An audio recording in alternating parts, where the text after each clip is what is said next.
We are going into Mercury retrograde in about a week, and then we have 3 weeks of Mercury retrograde. And Mercury retrograde is an incredibly powerful time because it is time when you can reweave your vibrational fabric.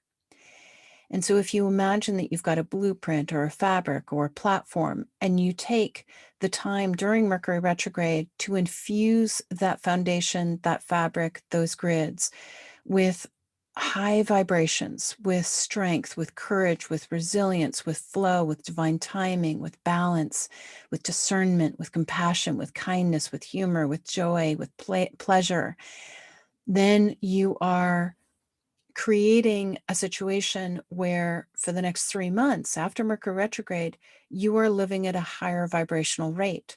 You integrate it, and then 3 months later, Mercury retrograde again for 3 weeks, you use that time to re-infuse, reweave your vibrational fabric, your grids, for an even stronger, more abundant way of being.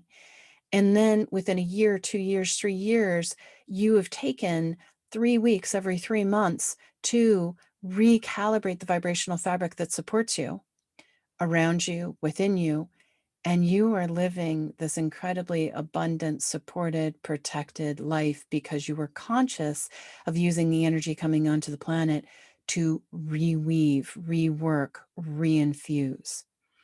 So over the next week, between now and when Mercury retrograde begins, ask yourself if you had a platform, a foundation, a root structure, what are the 3, the 5, the 6, the 8, the 10 qualities? Pick your number.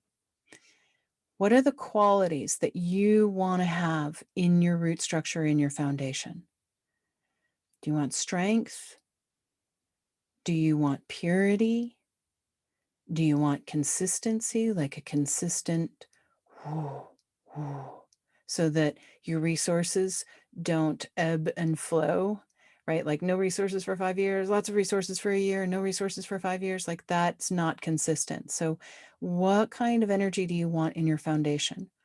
And then I'll be bringing in daily cups, and in the tall cups on Monday, we'll bring in very specific practices of helping you reweave that your roots, but also just know that you at the level of your higher self, body, divas, higher self, and teams can reference your root structure and start infusing supportive, appropriate qualities into your roots, into your platform, moving you to a whole nother level that has a capacity to support you as you are in the expression of your creative energy, your wisdom, and your mastery. We ask for a balancing and a stabilizing of your fields, updating all of your grids, all your reference points, all ways in which you perceive. We ask that you're wrapped in sheets of rainbow light, gently sealing these vibrations in to whatever degree is appropriate for your spiritual evolutionary state. And let it be so. Aho.